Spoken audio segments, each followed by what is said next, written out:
Hey Summoners, how's it going? My name is Nathan Ng and I'll be your host for another Korean builds video. As always, I'll give you guys some insight into the latest builds for all 5 roles on patch 12.5. Make sure you subscribe so you don't miss out on any future content like this, and let's get this video started. Our very first build will be for Urgot in the top lane. In spite of some unfortunate nerfs to Hullbreaker, we're still seeing some players doing their best to make him work.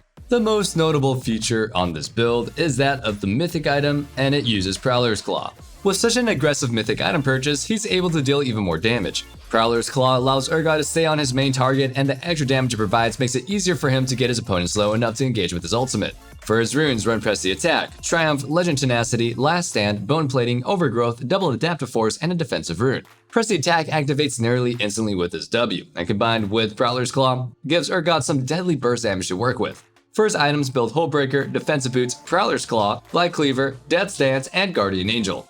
The next build that we have is for Yorick. While Hullbreaker was nerfed for ranged champions, melee champions continue to reap in the same benefits as before. As expected, Yorick is a split pushing machine that cannot be stopped when ahead. This build is pretty standard on him, but we're including it in this video to take note of the surge of his play rate. You'll also want to run Ghost for a shorter cooldown, and because it allows Yorick to chase down his enemies over greater distances.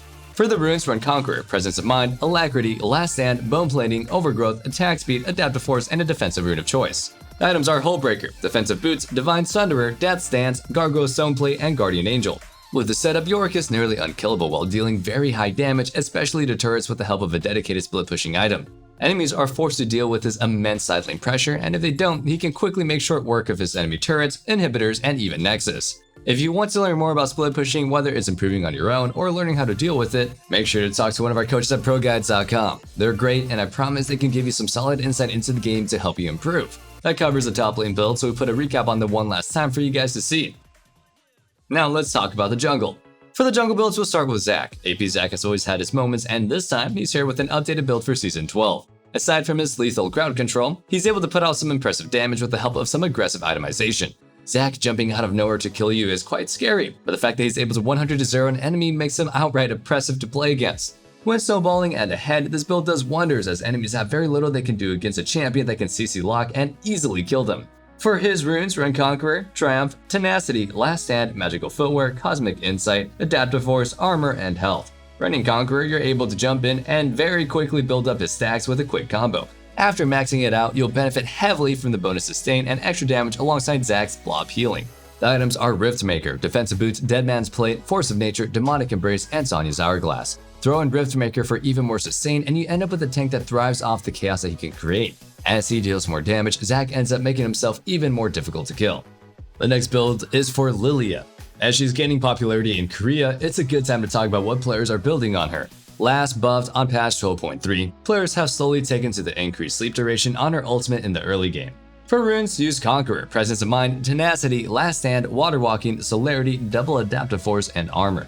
Lilia is great in extended fights with her low Q cooldown and sustain.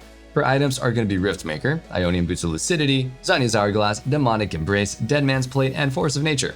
Riftmaker and Conqueror again pair up to provide an immense amount of sustain, making Lilia a battle mage suited for direct combat. Building both Deadman's Plate and Force of Nature is a great way to round out the build by providing Lilia with some durability while also granting her some crucial movement speed. With that, we wrapped up the jungle as well. The builds will be on the screen, so make sure you take any notes that you need, and let's run through the mid lane next. Kicking off the mid lane, guess who's back? Hecarim mid is a pick that we haven't seen in the mid lane for quite some time.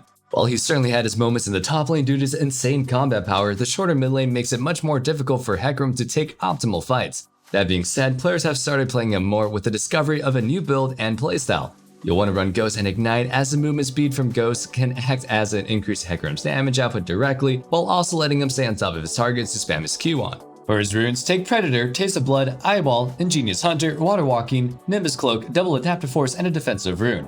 While you can assert some kill pressure against overextended enemies, the main thing that you want to look for is opportunities to gain side lanes. By taking Water Walking, you'll be able to punish greedy enemies that are pushed up, or quickly rotate after your teammates have set up an opportunity to turret dive. The items that you want are Corrupting Potion Start into a Rush of the Terror Goddess. From there, build Trinity Force, Defensive Boots, Mana Immune, Spirit Visage, Death's Dance, and either Serek's Gauge or Frozen Heart against AD heavy champions. Since we're talking about a throwback pick like Hecarim, let me ask you our question of the day. Are there any previous meta champions or oddball picks that you miss? I miss playing Fizz in the top lane a little bit. He was definitely OP when he was good, but having his insane mobility in the top lane was convenient as I could survive basically any gank. Let me know your answers in the comments down below and let's continue on with the video. Next in the mid lane is Karma. The support solo laner trend has yet to die out completely. With her high damage, shield, tether, and what's essentially access to a mini ultimate from level 1, Karma is a solid mid laner even when she doesn't build combat items. She has solid wave clear and a mantra Q that can easily give her opponents a hard time, with or without some bonus AP. That being said, this build essentially supports Karma but stronger since you'll have access to solo lane experience and gold. For her runes, take Summon Airy, Mana Flow Band, Transcendence, Gathering Storm, Second Wind, Revitalize, Ability Haste, Adaptive Force, and a defensive rune. Taking Gathering Storm ensures that if the game does go late, she can actually deal some nasty damage even while building primarily support items. Her items are Moonstone Renewer, Ionian Boost Lucidity, Kemtic Putrefier, Zanya's Hourglass, Cosmic Drive, and either Staff of Flowing Water or Ardent Censer. In place of a support item, you can truly enjoy the luxury of the Zanyas, allowing you to survive any overzealous divers on the enemy team. And that's it for the mid lane. Let's take a look at the screen for a recap of those builds. Now we'll run through the bottom lane and wrap things up. First up, we have a build for Yasuo. While Conqueror is a popular keystone on him, taking Lethal Tempo allows you to access some pretty nasty DPS and also reduce your Q's cooldown early on into the game. Taking Summoner Exhaust, you can also ensure that you win any isolated 1v1s against enemy marksmen, or instead win the 1v1 in a side lane if you end up split pushing. For his runes, take Lethal Tempo, Triumph, Legend Alacrity, Coup de Grace, Second Wind, Revitalize, Attack Speed, Adaptive Force, and a defensive rune. Next are his items. Build Blade of the Ruined King, Berserker's Grief, Trinity Force, Phantom Dancer, Infinity Edge, and a Death Stance. With Riot's most recent champion, Renata, absolutely killing it on Summoner's Rift, we need to also let you guys know about a trending build for her. Renata's incredible utility is pretty game-breaking, and she introduces a lot of mechanics, but the main focus of this build is to optimize her utility and lockdown. For runes, take Glacial Augment, Perfect Timing, Biscuit Delivery, Time Warp Tonic, Bone Plating, Unflinching, Double Adaptive Force, and a defensive rune. For her items, build Spell Thief's Edge, Everfrost, Ionian Boost Lucidity, Kemtic Putrefier, Redemption, and a Ward Zone. Combined with the crowd control from her Q and her E, Everfrost gives Renata some extra lockdown to help her heavily impact fights. Using it first also makes landing her ultimate much easier as well. Given its slower travel speed, it's definitely something that players shouldn't overlook.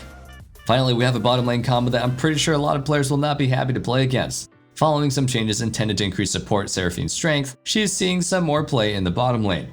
Unfortunately, as a bot lane carry, and her support is none other than Sona. This colorful duo provides an absurd amount of utility for their team, and anytime they're at least even with the enemy team, they're probably gonna win.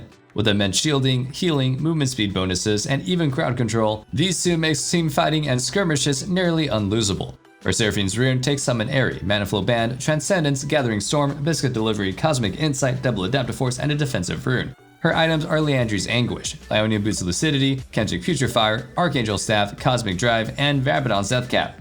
Sona runes are actually identical. Yes, you take the exact same ones. Her items are Spell Thief's Edge, Ionian Boost Lucidity, Moonstone Renewer, Staff of Flowing Water, Archangel Staff, and a Ward Zone. Staff of the Flowing Water is ridiculously powerful with its double AP Enchanter bot lane. Paired together, they're nearly able to outsustain and outpoke several enemies. Even if they're unable to pick up any kills, it's unlikely that they themselves will lose a laning phase unless either of them heavily miss positions. It's a frustrating duo to play against for several reasons, and while you might miss out on a little bit of damage by playing it, I'd argue that their superior teamfighting more than makes up for it, especially if they're able to make it to the late game. Any teamfight that doesn't start with an abysmal pick should be an easy win. That covers the bot lane, so we'll throw up those builds up on the screen one last time for you. And now we've concluded our Korean builds for patch 12.5. Hope you guys enjoyed it, and feel free to share your thoughts in the comments down below. Also check out the description for a link to join our Discord. You can be the first to hear about any news like giveaways and also be part of our growing community.